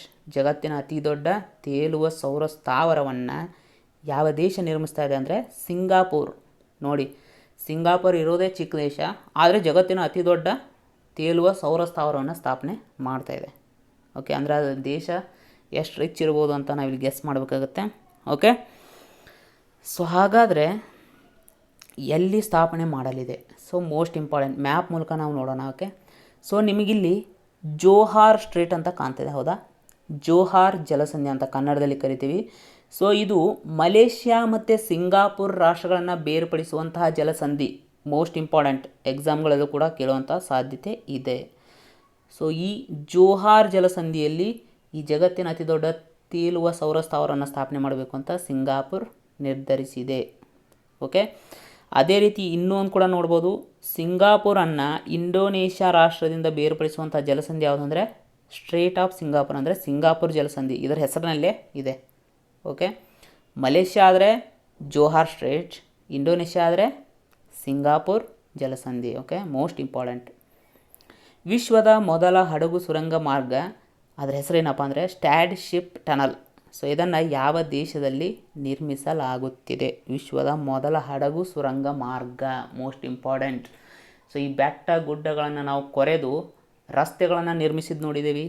ಓಕೆ, ರೈಲು ಹಳಿಗಳನ್ನು ನಿರ್ಮಿಸಿದ್ದು ನೋಡಿದ್ದೀವಿ, ಬಟ್ ಹಡಗು ಸುರಂಗ ಮಾರ್ಗವನ್ನು ನಾವು ನಿರ್ಮಿಸಿದ್ದು ನೋಡಿಲ್ಲ. ಹೀಗಾಗಿ ವಿಶ್ವದ ಮೊದಲ ಹಡಗು ಸುರಂಗ ಮಾರ್ಗ, ಇದನ್ನು ಯಾವ ರಾಷ್ಟ್ರ ನಿರ್ಮಾಣ ಮಾಡಲಿದೆ ಅಂದರೆ ನಾರ್ವೆ. Most important. ಓಕೆ, ನೀವಿಲ್ಲಿ ಮ್ಯಾಪ್ ಮೂಲಕ ನೋಡ್ಬೋದು. ಇದು ನಾರ್ವೆ ದೇಶದ ಒಂದು ಭಾಗ. ಇಲ್ಲಿಂದ ನೀವೇನಾದರೂ ಕೆಲವೊಂದು ಆರ್ಥಿಕ ಚಟುವಟಿಕೆ ಅಥವಾ ಸಾಗಾಣಿಕೆಗಳನ್ನು ಮಾಡಬೇಕಂದ್ರೆ ಏನಾಗುತ್ತೆ ಅಂದರೆ, ಈ ಏರಿಯಾಕ್ಕೆ ನೀವು ಬರಬೇಕಂದ್ರೆ ಈ ರೀತಿ ರೌಂಡ್ ಹಾಕಿ ಬರಬೇಕಾಗುತ್ತೆ ಹಡಗುಗಳು. ಇದರಿಂದ ಎಷ್ಟು ಸಮಯ ವ್ಯರ್ಥ ಆಗುತ್ತೆ, ಹಡಗುಗಳು ತುಂಬಿಸೋಕೆ ಎಷ್ಟು ಇಂಧನ ವ್ಯರ್ಥ ಆಗುತ್ತೆ. ಅದಕ್ಕೆ ನಾರ್ವೆ ಸರ್ಕಾರ ಏನು ಮಾಡಿದೆ ಅಂದರೆ, ಇಲ್ಲಿಂದ ಈ ಭೂಮಿ ಏನು ಅಡ್ಡ ಇದೆ, ಸೊ ಇದನ್ನು ಕೊರೆದು ಒಂದು ಸುರಂಗವನ್ನು ಮಾಡಿ ಸೊ ಆ ಮೂಲಕ ಇಲ್ಲಿ ತಲುಪುವುದು. ಓಕೆ, ಇದರಿಂದ ಸಮಯ ಉಳಿತಾಯ ಆಗೋದಲ್ಲದೆ ಸೊ ಈ ಭಾಗದ ರಾಷ್ಟ್ರಗಳನ್ನು ನಾವು ಬೇಗ ಈ ಭಾಗದ ರಾಷ್ಟ್ರದ ಭಾಗವನ್ನು ಬೇಗ ಕನೆಕ್ಟ್ ಮಾಡ್ಬೋದು. ಓಕೆ, ಸೊ ಇಲ್ಲಿಂದ ಹಿಂಗೆ ಬರೋದು ಹೇಗೆ, ಇಲ್ಲಿಂದ ಇಷ್ಟೇ ಹೋಗೋದು ಹೇಗೆ, ಸೊ ಎಷ್ಟು ಟೈಮು ಮತ್ತು ಇಂಧನ ಉಳಿತಾಯ ಆಗುತ್ತೆ. ಓಕೆ, ಅದೇ ರೀತಿ ನಾರ್ವೆಯ ರಾಜಧಾನಿ ಓಸ್ಲೋ. ಓಕೆ, ಅದೇ ರೀತಿ ನಾರ್ವೆಯ ಕರೆನ್ಸಿ ಕ್ರೋನಾ. ಸೊ ಇದನ್ನು ಆಲ್ರೆಡಿ ಎಕ್ಸಾಮಲ್ಲಿ ಕೇಳಿದ್ದಾರೆ. ರಷ್ಯಾ ಅಧ್ಯಕ್ಷರು ಎಲ್ಲಿಯವರೆಗೆ ಅಧಿಕಾರದಲ್ಲಿ ಮುಂದುವರಿಯುವಂತೆ ಸಂವಿಧಾನದಲ್ಲಿ ಬದಲಾವಣೆ ತರಲಾಗಿದೆ. ಓಕೆ, ಸೊ ರಷ್ಯಾ ಅಧ್ಯಕ್ಷರು ಎಲ್ಲಿಯವರೆಗೆ ಅಧಿಕಾರದಲ್ಲಿ ಮುಂದುವರಿಯುವಂತೆ ಸಂವಿಧಾನದಲ್ಲಿ ಬದಲಾವಣೆ ತರಲಾಗಿದೆ. ಅದಕ್ಕೂ ಮುಂಚೆ ಓಕೆ, ರಷ್ಯಾದ ಅಧ್ಯಕ್ಷರ ಅವಧಿ ಎಷ್ಟು ವರ್ಷ ಅಂದರೆ 6 ವರ್ಷ. ಓಕೆ, ಅಂದರೆ ಒಮ್ಮೆ ಅಧ್ಯಕ್ಷರಾದರೆ 6 ವರ್ಷ ಅವರು ಆ ಅಧಿಕಾರವನ್ನು ಪಡ್ಕೋಬೋದು. ಗರಿಷ್ಠ ಎಷ್ಟು ಬಾರಿ ಅಧ್ಯಕ್ಷರಾಗ್ಬೋದು ಅಂದರೆ ಒಬ್ಬ ವ್ಯಕ್ತಿ ಗರಿಷ್ಠ 2 ಬಾರಿ, ಅಂದರೆ 2 ಟರ್ಮ್ಗೆ ರಷ್ಯಾ ಅಧ್ಯಕ್ಷರಾಗ್ಬೋದು. ಸೊ ಈಗ ರಷ್ಯಾ ಅಧ್ಯಕ್ಷರು ಇದ್ದಂತಹ ವ್ಲಾದಿಮಿರ್ ಪುಟಿನ್, ಸೊ ಅವರ 2 ಅಧಿಕಾರಾವಧಿಗಳು ಮುಗಿಯುತ್ತಾ ಬಂದಿವೆ. ಓಕೆ, ಹೀಗಾಗಿ ಅವರು ಕಂಟಿನ್ಯೂಸ್ ಆಗಿ ಮುಂದುವರಿಬೇಕು. ಆದರೆ ಸಂವಿಧಾನದ ಪ್ರಕಾರ ಅದರಲ್ಲಿ ಅವಕಾಶ ಇಲ್ಲ. ಹೀಗಾಗಿ ಸಂವಿಧಾನಕ್ಕೆ ಬದಲಾವಣೆ ತರಲೇಬೇಕಾಗಿದೆ. ಸೊ ಹಾಗಾದರೆ ಎಲ್ಲಿಯವರೆಗೆ ಸೊ ಪ್ರಸ್ತುತ ಇರುವ ಅಧ್ಯಕ್ಷರು ಅಧಿಕಾರದಲ್ಲಿ ಮುಂದುವರಿಯಬಹುದು ಅಂದರೆ 2036. ಇದು ಸರಿ ಸುಮಾರು 1.5 ವರ್ಷದಿಂದನೂ ಕೂಡ ನ್ಯೂಸಲ್ಲೇ ಇದೆ. ಸೊ ಹೀಗಾಗಿ ಎಕ್ಸಾಮಲ್ಲಿ ಕೇಳುವಂಥ ಚಾನ್ಸಸ್ ಇದೆ. ಸೊ ಅದೇ ರೀತಿ ರಷ್ಯಾದ ರಾಜಧಾನಿ ಮಾಸ್ಕೋ. ಅದೇ ರೀತಿ ರಷ್ಯಾದ ಕರೆನ್ಸಿ ಯಾವುದಂದರೆ ರುಬೆಲ್. ಸೊ ಎಕ್ಸಾಮಲ್ಲಿ ಕೇಳುವಂಥ ಚಾನ್ಸಸ್ ಇದೆ. ವಿಶ್ವಸಂಸ್ಥೆಯ ಉಪಕ್ರಮದ ಅಂಗವಾಗಿ ಕೋವಿಡ್ ಲಸಿಕೆಯನ್ನು ಸ್ವೀಕರಿಸಿದ ಮೊದಲ ದೇಶ ಯಾವುದು? ಸೊ ಈ ಕೊರೋನಾ ಬಂದ ಮೇಲೆ ಎಷ್ಟೋ ರಾಷ್ಟ್ರಗಳಿವೆ, ಕೆಲವೊಂದು ಬಡ ರಾಷ್ಟ್ರಗಳಿವೆ. ಸೊ ಅವುಗಳಿಗೆ ಲಸಿಕೆಯನ್ನು ಉತ್ಪಾದನೆ ಮಾಡೋಕ್ಕೆ ಸಾಧ್ಯ ಆಗಲ್ಲ, ಅಥವಾ ಲಸಿಕೆಯನ್ನು ಕೊಂಡುಕೊಳ್ಳುವಂಥ ಶಕ್ತಿ ಕೂಡ ಇರಲ್ಲ. ಸೊ ಅಂಥ ರಾಷ್ಟ್ರಗಳಿಗೆ ಕೆಲವೊಂದು ಶ್ರೀಮಂತ ರಾಷ್ಟ್ರಗಳು ಧನ ಸಹಾಯ ಮಾಡ್ಬೋದು ಅಥವಾ ಮಾಡದೇನೂ ಇರ್ಬೋದು. ಸೊ ಹೀಗಾಗಿ ವಿಶ್ವಸಂಸ್ಥೆ ಇದನ್ನು ನಿವಾರಣೆ ಮಾಡೋ ನಿಟ್ಟಿನಲ್ಲಿ ಒಂದು ಪ್ರೋಗ್ರಾಮನ್ನು ಹಮ್ಮಿಕೊಂತು. ಕೋವ್ಯಾಕ್ಸ್ ಪ್ರೋಗ್ರಾಮ್, ಕೋವ್ಯಾಕ್ಸ್ ಕಾರ್ಯಕ್ರಮ ಅಂದರೆ ಕೋವಿಡ್ ಲಸಿಕೆಗಳನ್ನು ದೇಶಗಳಿಗೆ ಹಂಚೋದು. ಸೊ ಈ ನಿಟ್ಟಿನಲ್ಲಿ ಮೊಟ್ಟ ಮೊದಲ ಬಾರಿಗೆ ಯಾವ ರಾಷ್ಟ್ರಕ್ಕೆ ಈ ಕಾರ್ಯಕ್ರಮದ ಮೂಲಕ ಕೋವಿಡ್ ಲಸಿಕೆಯನ್ನು ಹಂಚಲಾಗಿದೆ ಅಂದರೆ ಘಾನಾ. ಓಕೆ, ಘಾನಾ ಅನ್ನೋದು ಇದು ಆಫ್ರಿಕಾದ ಪಶ್ಚಿಮ ಭಾಗದಲ್ಲಿ ಕಂಡುಬರುವಂಥ ಒಂದು ರಾಷ್ಟ್ರ. ಓಕೆ, ಹಾಗಾದರೆ ಒಟ್ಟು ಎಷ್ಟು ಲಸಿಕೆಗಳನ್ನು ಕೊಟ್ಟರು ಅಂದರೆ 6 ಲಕ್ಷ ಲಸಿಕೆಗಳನ್ನು. ಒಂದು ಹೆಮ್ಮೆಯ ವಿಷಯ ಏನಪ್ಪ ಅಂದರೆ ಈ 6 ಲಕ್ಷ ಲಸಿಕೆಗಳನ್ನು ಏನು ಕೊಟ್ಟಿದ್ದಾರಲ್ಲ ಅವುಗಳನ್ನು ತಯಾರಿಸಿದಂಥ ಸಂಸ್ಥೆ ಯಾವುದಂದರೆ ಒಂದು ಬ್ರಿಟನ್ನಿನ ಆಸ್ಟ್ರಾಜೆನೆಕಾ. ಇದು ಭಾರತದ ಸಿರಮ್ ಇನ್ಸ್ಟಿಟ್ಯೂಟ್ ಆಫ್ ಇಂಡಿಯಾದೊಂದಿಗೆ ಸೇರಿ ಉತ್ಪಾದನೆಯನ್ನು ಮಾಡಿ ಅದನ್ನು ವಿಶ್ವಸಂಸ್ಥೆಗೆ ಕೊಟ್ಟಿತ್ತು. ವಿಶ್ವಸಂಸ್ಥೆ ಅದನ್ನು ಘಾನಾ ರಾಷ್ಟ್ರಕ್ಕೆ ಕೊಟ್ಟಿದೆ. ಓಕೆ, ಹಾಗಾದರೆ ಘಾನಾ ರಾಷ್ಟ್ರದ ರಾಜಧಾನಿ ಯಾವುದಪ್ಪ ಅಂದರೆ ಅಕ್ರಾ. Okay, currency ಸೆಡಿ. ಹಣಕಾಸಿನ ವಲಯಕ್ಕೆ ಸಂಬಂಧಿಸಿದಂತೆ ಹವಾಮಾನ ಬದಲಾವಣೆ ಕಾನೂನನ್ನು ಜಾರಿಗೊಳಿಸಲು ಸಿದ್ಧತೆ ನಡೆಸಿದ ಮೊದಲ ದೇಶ ಯಾವುದು? ಅಂದರೆ ಇನ್ನೂ ಸಿದ್ಧತೆ ನಡೆಸಿದೆ, ಬಟ್ ಆ ಕಾನೂನನ್ನು ಜಾರಿಗೊಳಿಸಿಲ್ಲ. ಸೊ ಆ ರಾಷ್ಟ್ರ ಯಾವುದಪ್ಪ ಅಂದರೆ ನ್ಯೂಜಿಲೆಂಡ್ ರಾಷ್ಟ್ರ. ಹಾಗಾದರೆ ಇದೇನಿದು ಹವಾಮಾನ ಬದಲಾವಣೆ ಕಾನೂನು ಅಂದರೆ ಏನು? ಸೊ ನಿಮಗೆ ಸಾಮಾನ್ಯವಾಗಿ ಗೊತ್ತಿದೆ. ಸೊ ಹಲವಾರು ಬ್ಯಾಂಕ್ಗಳಿರ್ತವೆ, ಕೆಲವೊಂದು ಕಂಪ್ನಿಗಳಿರ್ತವೆ. ಸೊ ಹಲವಾರು ವಲಯಗಳಲ್ಲಿ ಹೂಡಿಕೆಯನ್ನು ಮಾಡ್ತಿರ್ತವೆ, ಹಣವನ್ನು ತೊಡಗಿಸ್ತಾ ಇರ್ತವೆ. ಆ ರೀತಿ ಹಣವನ್ನು ತೊಡಗಿಸೋದ್ರಿಂದ ವಾತಾವರಣದ ಮೇಲೆ ಅವು ಯಾವ ರೀತಿ ಪರಿಣಾಮವನ್ನು ಬೀರ್ತಾ ಇವೆ. ಸೊ ಅಂಥ ವರದಿಯನ್ನು ಏನು ಮಾಡ್ಬೇಕಂದ್ರೆ ಕಂಪ್ನಿಗಳು ಸೊ ನ್ಯೂಜಿಲೆಂಡ್ ಸರ್ಕಾರಕ್ಕೆ ನೀಡಬೇಕು. ಅವು ಹೂಡಿಕೆ ಮಾಡೋದ್ರಿಂದ ವಾತಾವರಣದ ಮೇಲೆ ಯಾವ ರೀತಿ ಪರಿಣಾಮ ಉಂಟಾಗುತ್ತೆ, ಸೊ ಅದರ ಕುರಿತು ವರದಿಯನ್ನು ಅವೇ ಕಲೆಕ್ಟ್ ಮಾಡಿ ನ್ಯೂಜಿಲೆಂಡ್ ಸರ್ಕಾರಕ್ಕೆ ನೀಡಬೇಕು. ಸೊ 2022ರಲ್ಲಿ ಈ ಕಾನೂನನ್ನು ಜಾರಿಗೊಳಿಸ್ಬೋದು. ಓಕೆ, ಜಾರಿಗೊಳಿಸೋಕ್ಕೆ ಸಿದ್ಧತೆಯನ್ನು ನಡೆಸಿದ್ದಾರೆ 2022ರಲ್ಲಿ. ಸೊ ಏನು ಕಂಪ್ನಿಗಳು ವರದಿಯನ್ನು ಸಲ್ಲಿಸಬೇಕಂದ್ರೆ ಅದಕ್ಕೊಂದು ಲಿಮಿಟ್ ಇದೆ. ಓಕೆ, ಎಲ್ಲ ಕಂಪ್ನಿಗಳು ಕೂಡ ವರದಿಯನ್ನು ಸಲ್ಲಿಸೋ ಅವಶ್ಯಕತೆ ಇಲ್ಲ. ಯಾವ ಕಂಪನಿಗಳು ಸುಮಾರು 703 ಮಿಲಿಯನ್ ಅಮೇರಿಕನ್ ಡಾಲರ್ಗಿಂತ ಹೆಚ್ಚು ವಹಿವಾಟನ್ನು ಹೊಂದಿರ್ತಾವೋ ಅಂಥ ಕಂಪ್ನಿಗಳು ಮಾತ್ರ ವರದಿಯನ್ನು ಸಲ್ಲಿಸಬೇಕು. Okay, most important. ಸೊ ಇದನ್ನು ನ್ಯೂಜಿಲೆಂಡ್ ಕರೆನ್ಸಿಯಲ್ಲಿ ಹೇಳೋದಾದರೆ 1 ಬಿಲಿಯನ್ ನ್ಯೂಜಿಲೆಂಡ್ ಡಾಲರ್. ಸೊ ಇದಕ್ಕಿಂತ ಹೆಚ್ಚು ವಹಿವಾಟನ್ನು ಹೊಂದಿರುವಂತಹ ಕಂಪನಿಗಳು. ಸೊ ಈ ವರದಿಯನ್ನು ನೀಡಬೇಕು. ಸೊ ಹಾಗಾದರೆ ನ್ಯೂಜಿಲೆಂಡ್ನ ರಾಜಧಾನಿ ವೆಲ್ಲಿಂಗ್ಟನ್, ಮೋಸ್ಟ್ ಇಂಪಾರ್ಟೆಂಟ್ ವೆಲ್ಲಿಂಗ್ಟನ್. ಅದೇ ರೀತಿ ನ್ಯೂಜಿಲೆಂಡ್ನ ಪ್ರಧಾನಿ ಒಬ್ಬರು ಮಹಿಳಾ ಪ್ರಧಾನಿ ಇದ್ದಾರೆ, ಯಾರು? ಜೆಸಿಂಡಾ ಆರ್ಡೆರ್ನ್ ಅವರು. ಓಕೆ. ಅದೇ ರೀತಿ ಈ ನ್ಯೂಜಿಲೆಂಡ್ನ ಆಕ್ಲೆಂಡ್, ಸೊ ಮೊನ್ನೆ ಒಂದು ವರದಿಯನ್ನು ಬಿಟ್ಟಿದ್ದಾರೆ, ವಾಸಯೋಗ್ಯ ನಗರಗಳ ಪಟ್ಟಿ. ಸೊ ಅದರಲ್ಲಿ ನ್ಯೂಜಿಲೆಂಡ್ನ ಆಕ್ಲೆಂಡ್ ಮೊದಲ ಸ್ಥಾನವನ್ನು ಪಡ್ಕೊಂಡಿದೆ. RCEP ಒಪ್ಪಂದಕ್ಕೆ ಸಹಿ ಹಾಕಿದ ಮೊದಲ ದೇಶ ಯಾವುದು? ಸೊ RCEP ಒಪ್ಪಂದಕ್ಕೆ ಸಹಿ ಹಾಕಿದಂಥ ಮೊದಲ ದೇಶ ಸಿಂಗಾಪುರ್. ಸೊ ಹಾಗಾದರೆ ಈ RCEP ಒಪ್ಪಂದ ಏನಂತ ನಾವು ಸ್ವಲ್ಪ ನೋಡೋಣ. ಓಕೆ. ಸೊ ಈ RCEP ಒಪ್ಪಂದದಲ್ಲಿ ಪ್ರಮುಖವಾಗಿ ಯಾವ ರಾಷ್ಟ್ರಗಳು ಇದ್ವು ಅಂತಂದರೆ, ಒಂದು ಏಷ್ಯನ್ ಸಂಘಟನೆಯ 10 ರಾಷ್ಟ್ರಗಳು, ಅದನ್ನು ಬಿಟ್ಟು ಇತರೆ 6 ರಾಷ್ಟ್ರಗಳು, ಪ್ರಮುಖವಾಗಿ ಪೆಸಿಫಿಕ್ ಸಾಗರ ವಲಯದಲ್ಲಿ ಕಂಡುಬರುವಂತಹ ರಾಷ್ಟ್ರಗಳು. ಆ 6 ರಾಷ್ಟ್ರಗಳು ಯಾವ್ಯಾವು ಅಂದರೆ, ಒಂದು ದಕ್ಷಿಣ ಕೊರಿಯಾ, ಮತ್ತೊಂದು ಜಪಾನ್, ಮತ್ತೊಂದು ಚೀನಾ, ಮತ್ತೊಂದು ಆಸ್ಟ್ರೇಲಿಯಾ, ಮತ್ತು ಅದರ ಕೆಳಗಡೆ ನ್ಯೂಜಿಲೆಂಡ್, ಮತ್ತು ನಮ್ಮ ಭಾರತ. ಓಕೆ. ಒಟ್ಟು 16 ರಾಷ್ಟ್ರಗಳು ಸೇರಿಕೊಂಡು ಈ ಗುಂಪನ್ನು ಮಾಡಿಕೊಂಡಿದ್ದು. ಓಕೆ. ಕಾಲಾಂತರದಲ್ಲಿ. ಓಕೆ. ಇತ್ತೀಚೆಗೆ ಏನು ಮಾಡಿತ್ತಂದರೆ, ಈ RCEP ಮುಕ್ತ ವ್ಯಾಪಾರ ಒಪ್ಪಂದವನ್ನು ಮಾಡ್ಕೋಬೇಕು ಅಂತ ಚೀನಾ ಒತ್ತಾಯವನ್ನು ಮಾಡಿತ್ತು. ಸೊ ಈ 16 ರಾಷ್ಟ್ರಗಳು ಸೇರಿಕೊಂಡು. ಆದರೆ ಈ ಒಪ್ಪಂದಕ್ಕೆ ಸಹಿ ಹಾಕೋಕ್ಕೆ ಭಾರತ ಹಿಂದೇಟು ಹಾಕಿತ್ತು, ಅಂದರೆ ಒಪ್ಪಂದಕ್ಕೆ ಸಹಿ ಹಾಕಲಿಲ್ಲ. ಸೊ ಈ ಮುಕ್ತ ವ್ಯಾಪಾರ ಒಪ್ಪಂದವನ್ನು ನಾವು ಮಾಡ್ಕೊಳ್ಳೋದ್ರಿಂದ ನಮಗೆ ಲಾಸು.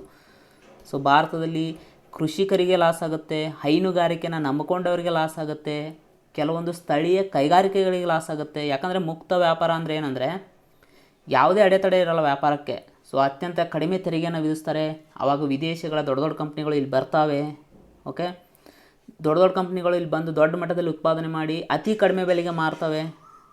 ಆವಾಗೇನಾಗುತ್ತೆ, ನಮ್ಮ ದೇಶದಲ್ಲಿರುವಂಥ ಕೈಗಾರಿಕೆಗಳು ಅವುಗಳ ವಿರುದ್ಧ ಸ್ಪರ್ಧೆ ಮಾಡೋಕ್ಕಾಗದೇ ಮುಚ್ಚಿ ಹೋಗುವಂಥ ಸ್ಥಿತಿ ಉಂಟಾಗ್ಬೋದು. ಅದೇ ರೀತಿ ನ್ಯೂಜಿಲೆಂಡ್, ಆಸ್ಟ್ರೇಲಿಯಾಗಳು ಹೈನುಗಾರಿಕೆಗೆ ಫೇಮಸ್ಸು. ಮೊದಲೇ ನಮ್ಮ ದೇಶದ ರೈತರು ಹೈನುಗಾರಿಕೆಯನ್ನು ನಂಬ್ಕೊಂಡಿರೋಂಥ ರೈತರು ಸಂಕಷ್ಟದಲ್ಲಿದ್ದಾರೆ, ಸರಿಯಾಗಿ ಬೆಲೆ ಸಿಗ್ತಾಯಿಲ್ಲ. ಇನ್ನು ಅಲ್ಲಿಂದ ಉತ್ಪನ್ನಗಳು ಬಂದರೆ ಅವು ಕಡಿಮೆ ರೇಟಿಗೆ ಇಲ್ಲಿ ಬಿಡ್ತವೆ. ಆವಾಗ ನಮ್ಮ ದೇಶದ ರೈತರ ಉತ್ಪನ್ನಗಳನ್ನು ಯಾರೋ ಕೊಳ್ಳೋದೇ ಇಲ್ಲ. ಸೊ ಈ ರೀತಿ ಲಾಸ್ಗಳಾಗ್ತವೆ. ಅದಲ್ಲದೆ ಭಾರತ ಆಲ್ರೆಡಿ ವಿತ್ತೀಯ ಕೊರತೆಯನ್ನು ಎದುರಿಸ್ತಾ ಇದೆ. ಓಕೆ. ಬಜೆಟ್ನಲ್ಲಿ ವಿತ್ತೀಯ ಕೊರತೆ ಇದೆ. ಇನ್ನು ಮುಕ್ತ ವ್ಯಾಪಾರ ಒಪ್ಪಂದ ಮಾಡ್ಕೊಂಡ್ಬಿಟ್ರೆ ತೆರಿಗೆ ಎಲ್ಲ ಕಡಿಮೆ ಮಾಡಬೇಕು. ವಿದೇಶಗಳಿಂದ ಬರುವಂಥ ವಸ್ತುಗಳಿಗೆ ಆಮದು ಸುಂಕ ಕಡಿಮೆ ಮಾಡಬೇಕು. ಆವಾಗ ಭಾರತಕ್ಕೆ ಆದಾಯ ಎಲ್ಲಿಂದ ಬರಬೇಕು? ಸೊ ಇವೆಲ್ಲ ರೀಸನ್ನಿಂದ ಏನಾಯ್ತು ಅಂದರೆ ಭಾರತ ಸಹಿ ಮಾಡಲಿಲ್ಲ. ಸೊ ಭಾರತವನ್ನು ಬಿಟ್ಟು ಉಳಿದಂತಹ 15 ರಾಷ್ಟ್ರಗಳು ಈ ಒಪ್ಪಂದಕ್ಕೆ ಸಹಿಯನ್ನು ಮಾಡಿದವು. ಯಾವಾಗಂದರೆ, ಸೊ ಇತ್ತೀಚೆಗೆ ವಿಯೆಟ್ನಾಂನಲ್ಲಿ ಏನಂದರೆ ವರ್ಚುವಲ್ ಶೃಂಗಸಭೆ ನಡೆದಿತ್ತು. ಅಂದರೆ ಕರೋನಾ ಇರೋ ಕಾರಣಕ್ಕಾಗಿ ಈ ವರ್ಚುವಲ್ ಆಗಿ ಶೃಂಗಸಭೆಯನ್ನು ನಡೆಸಿದ್ರು. ಆಸಿಯಾನ್ ಶೃಂಗಸಭೆ, ಮೋಸ್ಟ್ ಇಂಪಾರ್ಟೆಂಟ್. ಸೊ ಅಲ್ಲಿ ಈ ಒಪ್ಪಂದಕ್ಕೆ ಸಹಿಯನ್ನು ಹಾಕಲಾಗಿತ್ತು. ಓಕೆ. ಮೋಸ್ಟ್ ಇಂಪಾರ್ಟೆಂಟ್ ಇದು, ಎಕ್ಸಾಮ್ಗಳಲ್ಲಿ ಕೇಳ್ತಾರೆ. ಸೊ ಹಾಗಾದರೆ ಏಷ್ಯನ್ ಬಗ್ಗೆ ಹೇಳೋದಾದರೆ, association of south East Asian nation ಅನ್ನೋದು ಇದರ ಫುಲ್ ಫಾರ್ಮ್. ಸೊ ಇದು 1967 ಆಗಸ್ಟ್ 8ರಂದು ಸ್ಥಾಪನೆ ಆಯಿತು ಬ್ಯಾಂಕಾಕ್ ಘೋಷಣೆಯ ಮೂಲಕ. ಸೊ ಹಾಗಾದರೆ ಇದರ ಸದಸ್ಯ ರಾಷ್ಟ್ರಗಳು ಒಟ್ಟು 10 ಅಂತ ಹೇಳಿದ್ದೀನಿ. ಹಾಗಾದರೆ ಇದು ಸ್ಥಾಪನೆ ಆದಾಗ ಇದ್ದಂತಹ ರಾಷ್ಟ್ರಗಳು ಯಾವುದಂತ ಎಕ್ಸಾಮಲ್ಲಿ ಕೇಳಿದ್ದಾರೆ. ಸ್ಥಾಪನೆ ಆದಾಗ ಇದ್ದಂತಹ ರಾಷ್ಟ್ರಗಳು ಯಾವಂದರೆ ಇಂಡೋನೇಷ್ಯಾ, ಮಲೇಷ್ಯಾ, ಫಿಲಿಪೈನ್ಸ್, ಸಿಂಗಾಪುರ್ ಮತ್ತು ಥೈಲ್ಯಾಂಡ್. ಈ 5 ರಾಷ್ಟ್ರಗಳು 1967ರಲ್ಲಿ ಸ್ಥಾಪನೆ ಆದಾಗ ಇದರ ಸದಸ್ಯ ರಾಷ್ಟ್ರಗಳು ಆಗಿದ್ವು. ಆಮೇಲೆ 1984ರಲ್ಲಿ ಬ್ರೂನೈ ರಾಷ್ಟ್ರ ಸೇರಿಕೊಳ್ಳುತ್ತೆ. 1995ರಲ್ಲಿ ವಿಯೆಟ್ನಾಂ ಸೇರಿಕೊಳ್ಳುತ್ತೆ. ಈ ಲಾವೋಸ್ ಮತ್ತು ಮಯನ್ಮಾರ್ಗಳು 1997ರಲ್ಲಿ ಸೇರ್ಕೊತವೆ. 1999ರಲ್ಲಿ ಕಾಂಬೋಡಿಯಾ ರಾಷ್ಟ್ರ ಸೇರಿಕೊಳ್ಳುತ್ತೆ. ಅಂದರೆ ಅತ್ಯಂತ ಕೊನೆಯದಾಗಿ ಸೇರಿದಂತಹ ರಾಷ್ಟ್ರ ಕಾಂಬೋಡಿಯಾ. ಇದರ ಕೇಂದ್ರ ಕಚೇರಿ ಇಂಡೋನೇಷ್ಯಾದ ಜಕಾರ್ತದಲ್ಲಿ ಇದೆ. ಸ್ವಯಂಚಾಲಿತ ಕಾರುಗಳು ರಸ್ತೆಗಿಳಿಯಲು ಅವಕಾಶ ಮಾಡಿಕೊಟ್ಟ ಜಗತ್ತಿನ ಮೊದಲ ರಾಷ್ಟ್ರ ಯಾವುದು? ಸ್ವಯಂಚಾಲಿತ ಕಾರುಗಳು ಅಂದ್ರೇನು, ಡ್ರೈವರೇ ಇರಲ್ಲ. ಸೊ ಅವು ತಮ್ಮನ್ನು ತಾವೇ ಚಾಲನೆ ಮಾಡ್ಕೊಂಡು ಹೋಗ್ತವೆ ಕಾರುಗಳು. ಸೊ ಅಂಥ ಕಾರುಗಳು ರಸ್ತೆಗಿಳಿಯೋಕ್ಕೆ ಅವಕಾಶ ಮಾಡಿಕೊಟ್ಟಂಥ ಜಗತ್ತಿನ ಮೊದಲ ರಾಷ್ಟ್ರ ಯಾವುದಂದರೆ ಯುನೈಟೆಡ್ ಕಿಂಗ್ಡಮ್. ಓಕೆ. ಇದು ಒಂದು ಗುರಿಯನ್ನು ಕೂಡ ಹಾಕ್ಕೊಂಡಿದೆ. 2035ರ ಒಳಗಾಗಿ ಒಟ್ಟಾರೆಯಾಗಿ 40%ನಷ್ಟು ಸ್ವಯಂಚಾಲಿತ ಕಾರುಗಳನ್ನು ರಸ್ತೆಗಿಳಿಸಬೇಕು ಅಂತ ಒಂದು ಉದ್ದೇಶಿತ ಗುರಿಯನ್ನು ಕೂಡ ಇದು ಹೊಂದಿದೆ. ಭಾರತವು ಇತ್ತೀಚೆಗೆ P-8I ಎಂಬ ಗಸ್ತು ವಿಮಾನಗಳನ್ನು ಯಾವ ದೇಶದಿಂದ ಖರೀದಿಸಲಿದೆ? P-8I ಎನ್ನುವಂತಹ ಗಸ್ತು ವಿಮಾನಗಳು ನೀವು ಇಲ್ಲಿ ಚಿತ್ರದಲ್ಲಿ ನೋಡ್ಬೋದು. ಸೊ ಇದನ್ನು ಯಾವ ದೇಶದಿಂದ ಭಾರತ ಖರೀದಿಸಲಿದೆ ಅಂದರೆ ಅಮೇರಿಕಾ. ಸೊ ಅಮೇರಿಕಾದಲ್ಲಿ ಒಂದು ಫೇಮಸ್ ಕಂಪ್ನಿ ಇದೆ ಬೋಯಿಂಗ್. ಓಕೆ, ಈ ಬೋಯಿಂಗ್ ಕಂಪ್ನಿ ಈ ವಿಮಾನಗಳನ್ನು ರೆಡಿ ಮಾಡಲಿದೆ. ಒಟ್ಟಾರೆಯಾಗಿ 6 ವಿಮಾನಗಳನ್ನು ಭಾರತ ಖರೀದಿ ಮಾಡಲಾಗಿದೆ. ಒಟ್ಟು ಒಪ್ಪಂದದ ಮೊತ್ತ 18,000 ಕೋಟಿ ರೂಪಾಯಿಗಳು. ನೆಟ್ ಜೀರೋ ಪ್ರೊಡ್ಯೂಸರ್ಸ್ ಫೋರಮ್ ಕೆಳಗಿನ ಯಾವ ರಾಷ್ಟ್ರಗಳಿಗೆ ಸಂಬಂಧಿಸಿದೆ? Most important. ಸೊ ಯಾರು KS ಅಥವಾ IAS ಎಕ್ಸಾಮ್ ಅಟೆಂಡ್ ಮಾಡ್ತಾರೆ ಅವರಿಗೆ. So net zero producer forum ಈ ಕೆಳಗಿನ ಯಾವ ರಾಷ್ಟ್ರಗಳಿಗೆ ಸಂಬಂಧಿಸಿದೆ? 1ನೇ ಆಪ್ಷನ್ ತೈಲೋತ್ಪನ್ನ ಮತ್ತು ಅನಿಲೋತ್ಪನ್ನ ರಾಷ್ಟ್ರಗಳು, ಅತಿ ಹೆಚ್ಚು ವಾಯುಮಾಲಿನ್ಯ ಮಾಡುವಂಥ ರಾಷ್ಟ್ರಗಳಿಗೆ, ಅತಿ ಹೆಚ್ಚು ಕೈಗಾರಿಕೆಯನ್ನು ಹೊಂದಿರುವಂಥ ರಾಷ್ಟ್ರಗಳಿಗೆ, 4ನೇ ಆಪ್ಷನ್ ಮೇಲಿನ ಯಾವುದು ಅಲ್ಲ. ಓಕೆ, ಇದ್ರ ಬಗ್ಗೆ ನಾನು ವಿವರಣೆ ಕೊಡ್ತೀನಿ. ಸೊ ಅದಾದಮೇಲೆ ನೀವೇ ಆನ್ಸರ್ ಯಾವುದಂತ ಡಿಸೈಡ್ ಮಾಡಿ. So net zero producer forum. So ವಿಶ್ವದಲ್ಲಿ ಸುಮಾರು 40% ಏನು ತೈಲ ಮತ್ತು ಅನಿಲವನ್ನು ಉತ್ಪಾದನೆ ಮಾಡುವಂಥ ರಾಷ್ಟ್ರಗಳು, ಆ 5 ರಾಷ್ಟ್ರಗಳು ಯಾವಪ್ಪ ಅಂದರೆ Saudi Arabia, Qatar, America, Canada ಮತ್ತು ನಾರ್ವೆ. ಈ 5 ರಾಷ್ಟ್ರಗಳು ಸೇರಿಕೊಂಡು ಈ ನೆಟ್ ಜೀರೋ ಪ್ರೊಡ್ಯೂಸರ್ ಫೋರಮ್ ಅನ್ನು ಸ್ಥಾಪನೆ ಮಾಡಿವೆ. ಹಾಗಾದರೆ ಸ್ಥಾಪನೆ ಮಾಡುವಂಥ ಉದ್ದೇಶ ಏನಂದರೆ ಪ್ಯಾರಿಸ್ ಅಗ್ರಿಮೆಂಟ್ನಲ್ಲಿ ಹೇಳಿದ್ದಾರೆ. ಸೊ ಉಷ್ಣತೆಯನ್ನು ನಾವು ಕಡಿಮೆ ಮಾಡಬೇಕು ಅಂತ. ಸೊ ಈ ಕೈಗಾರಿಕಾ ಪೂರ್ವದಲ್ಲಿ ಇದ್ದಂತಹ ಉಷ್ಣತೆಗಿಂತ 1.5 ಡಿಗ್ರಿ ಸೆಂಟಿಗ್ರೇಡ್ನಷ್ಟು ಹೆಚ್ಚಿಗೆ ಮಾಡೋಕ್ಕೆ ಬಿಡಬಾರ್ದು ಅಂತ ಪ್ಯಾರಿಸ್ ಅಗ್ರಿಮೆಂಟ್ನಲ್ಲಿ ಹೇಳಲಾಗಿದೆ. ಆ ನಿಟ್ಟಿನಲ್ಲಿ ನಾವು ಯಾವ ರೀತಿಯ ಕ್ರಮಗಳನ್ನು ಕೈಗೊಳ್ಬೋದು ಅಂತ ಈ 5 ರಾಷ್ಟ್ರಗಳು ಸೇರಿಕೊಂಡು ಈ ಫೋರಮನ್ನು ರೆಡಿ ಮಾಡಿದ್ದಾವೆ. ಓಕೆ, ಸೊ ಹಾಗಾದರೆ ತೈಲೋತ್ಪನ್ನ ಮತ್ತು ಅನಿಲೋತ್ಪನ್ನ ರಾಷ್ಟ್ರಗಳು ಅದು ಜಗತ್ತಿನ 40% ತೈಲ ಮತ್ತು ಅನಿಲ ಉತ್ಪನ್ನ ಮಾಡುವಂಥ ರಾಷ್ಟ್ರಗಳು. ಇತ್ತೀಚೆಗೆ ಸುದ್ದಿಯಲ್ಲಿರುವ ಕ್ರಿಮ್ಸನ್ ಸೋಲಾರ್ ಪ್ರಾಜೆಕ್ಟ್ ಯಾವ ದೇಶಕ್ಕೆ ಸಂಬಂಧಿಸಿದೆ? So crimson solar project, so ಇದು ಅಮೇರಿಕಾ ದೇಶಕ್ಕೆ ಸಂಬಂಧಪಟ್ಟಿದೆ. ಒಟ್ಟು $550 ಮಿಲಿಯನ್ ಹಣವನ್ನು ಈ ಯೋಜನೆಗಾಗಿ ಅಮೇರಿಕಾ ಸರ್ಕಾರ ಖರ್ಚು ಮಾಡ್ತಾ ಇದೆ. ಓಕೆ, ಹಾಗಾದರೆ ಇದನ್ನು ಎಲ್ಲಿ ಸ್ಥಾಪನೆ ಮಾಡಲಿದೆ ಅಂದರೆ ಕ್ಯಾಲಿಫೋರ್ನಿಯಾ ಮರುಭೂಮಿಯಲ್ಲಿ. ಸೊ ಕ್ಯಾಲಿಫೋರ್ನಿಯಾ ಮರುಭೂಮಿಯಲ್ಲಿ ಈ ಕ್ರಿಮ್ಸನ್ ಸೋಲಾರ್ ಪ್ರಾಜೆಕ್ಟನ್ನು ಸ್ಥಾಪನೆ ಮಾಡೋದ್ರ ಮೂಲಕ ಆ ಏರಿಯಾದಲ್ಲಿರುವಂಥ ಸುಮಾರು 90,000 ಮನೆಗಳಿಗೆ ಪವರ್ ಸಪ್ಲೈ ಮಾಡುವಂಥ ಗುರಿಯನ್ನು ಹೊಂದಲಾಗಿದೆ. ಸಂಶ್ಲೇಷಿತ ಕನ್ನಾಬಿನಾಯ್ಡ್ಸ್ ಅನ್ನು ನಿಷೇಧಿಸಿದ ಮೊದಲ ದೇಶ ಯಾವುದು?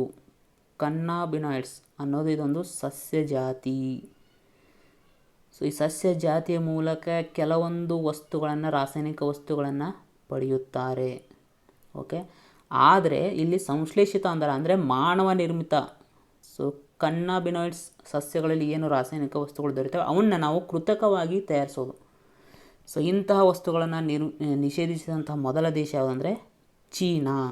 ಓಕೆ, ಕಾರ್ಪೊರೇಟ್ ಸಾಮಾಜಿಕ ಹೊಣೆಗಾರಿಕಾ ಯೋಜನೆಯಾದ ಶಿ, ಸೊ ಇದು ಮೋಸ್ಟ್ ಇಂಪಾರ್ಟೆಂಟ್. ಶಿ ಇದರ full form school of hope and empowerment. So ಇದನ್ನು ಕೆಳಗಿನ ಯಾವ ಕಂಪನಿ ಜಾರಿಗೊಳಿಸಿದೆ? Most important. ಸೊ ಇತ್ತೀಚೆಗೆ ಅಂದರೆ 2021 ಸುಸ್ಥಿರ ಅಭಿವೃದ್ಧಿಗಾಗಿ ಶಿಕ್ಷಣ ಕುರಿತ ಸಮಾವೇಶ. ಸುಸ್ಥಿರ ಅಭಿವೃದ್ಧಿಗಾಗಿ ಶಿಕ್ಷಣ ಕುರಿತ ಸಮಾವೇಶ ಎಲ್ಲಿ ನಡೀತಂದರೆ ಜರ್ಮನಿಯ ಬರ್ಲಿನ್ ಎಂಬಲ್ಲಿ ನಡೆಯುತ್ತೆ. ಓಕೆ, ಸೊ ಅದನ್ನು ಆಯೋಜನೆ ಮಾಡಿದಂಥ ಸಂಸ್ಥೆ ಯಾವುದಂದರೆ ಯುನೆಸ್ಕೋ. ಸೊ ಈ ಸಮಾವೇಶದ ಅಂಗವಾಗಿ ಟಾಟಾ ಕಮ್ಯುನಿಕೇಷನ್ಸ್ ಏನು ಮಾಡುತ್ತೆ ಅಂದರೆ ಈ ಶಿ ಎನ್ನೋ ಪ್ರೋಗ್ರಾಮನ್ನು ಜಾರಿಗೊಳಿಸುತ್ತೆ. ಇದರ ಪ್ರಮುಖ ಉದ್ದೇಶ ಏನಪ್ಪ ಅಂದರೆ ಕನಿಷ್ಠ ಪಕ್ಷ 1 ಮಿಲಿಯನ್ ಅಂದರೆ ಕನಿಷ್ಠ ಪಕ್ಷ 10 ಲಕ್ಷ ಮಹಿಳೆಯರನ್ನು ಉದ್ಯಮಿಗಳನ್ನಾಗಿ ಮಾಡುವುದು.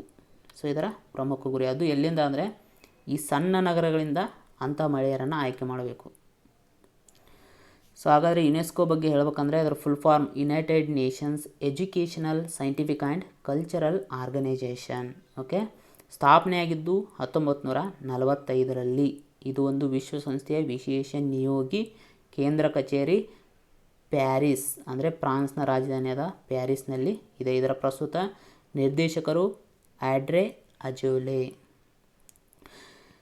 ಸ್ಟೆಡ್ ಫಾಸ್ಟ್ ಡಿಫೆಂಡರ್ 21 ಎಂಬ ಯುದ್ಧ ಅಭ್ಯಾಸವನ್ನು ಆಯೋಜನೆ ಮಾಡಿದ ರಾಷ್ಟ್ರ ಅಥವಾ ರಾಷ್ಟ್ರಗಳು ಅಥವಾ ಒಕ್ಕೂಟ ಯಾವುದು? ಸೊ ಇದನ್ನು ಇತ್ತೀಚೆಗೆ ನ್ಯಾಟೋ ಒಕ್ಕೂಟ ಆಯೋಜನೆ ಮಾಡಿತ್ತು. ಸೊ ನ್ಯಾಟೋ ಅನ್ನೋದು ಪ್ರಮುಖವಾಗಿ ಯುರೋಪಿಯನ್ ರಾಷ್ಟ್ರಗಳು ಮತ್ತು ಅಮೇರಿಕಾ ಖಂಡದ ರಾಷ್ಟ್ರಗಳು ಸೇರಿಕೊಂಡು ಮಾಡಿದಂಥ ಒಂದು ಒಕ್ಕೂಟ. ಸೊ ಈ ಒಕ್ಕೂಟದಲ್ಲಿರುವಂಥ ರಾಷ್ಟ್ರಗಳ ಸದಸ್ಯ ರಾಷ್ಟ್ರದ ಮೇಲೆ ಬೇರೆ ಯಾವುದೇ ಹೊರಗಿನ ರಾಷ್ಟ್ರಗಳು ಅಟ್ಯಾಕ್ ಮಾಡಿದರೆ ಅಥವಾ ಯುದ್ಧವನ್ನು ಘೋಷಣೆ ಮಾಡಿದರೆ ಸೊ ಆ ಶತ್ರು ರಾಷ್ಟ್ರದ ವಿರುದ್ಧ ನ್ಯಾಟೋ ರಾಷ್ಟ್ರದ ಎಲ್ಲ ಸದಸ್ಯ ರಾಷ್ಟ್ರಗಳು ಒಟ್ಟಾಗಿ ನಿಲ್ತವೆ. ಸೊ ಇದೇ ಈ ಒಪ್ಪಂದ. ಓಕೆ, ಹಾಗಾದರೆ ಈ ಯುದ್ಧ ಅಭ್ಯಾಸ ಯಾವ ದೇಶಗಳಲ್ಲಿ ನಡೀತಾ ಇದೆ ಅಂದರೆ ಜರ್ಮನಿ, ಪೋರ್ಚುಗಲ್ ಮತ್ತು ರೊಮೇನಿಯಾ. ಸೊ ನ್ಯಾಟೋದ ಬಗ್ಗೆ ತಿಳ್ಕೊಳ್ಳೋಣ, ಎಕ್ಸಾಮ್ಗಳಲ್ಲಿ ಕೇಳ್ತಾರೆ. So NATO full form north atlantic treaty organisation. ಸ್ಥಾಪನೆ ಆಗಿದ್ದು 1949ರಲ್ಲಿ. ಕೇಂದ್ರ ಕಚೇರಿ ಮೋಸ್ಟ್ ಇಂಪಾರ್ಟೆಂಟ್ ಬೆಲ್ಜಿಯಂನ ಬ್ರಸೆಲ್ಸ್ನಲ್ಲಿ ಇದೆ. ಸೊ ಪ್ರಸ್ತುತ ಇದರ ಸದಸ್ಯ ರಾಷ್ಟ್ರಗಳು 30. ಇತ್ತೀಚೆಗೆ ಸೇರಿದಂತಹ ರಾಷ್ಟ್ರ ನಾರ್ತ್ ಮೆಸಿಡೋನಿಯಾ 29 ಇತ್ತು, ಈಗ ಒಂದು ರಾಷ್ಟ್ರ ಸೇರಿಕೊಂಡಿದೆ, 30 ರಾಷ್ಟ್ರ.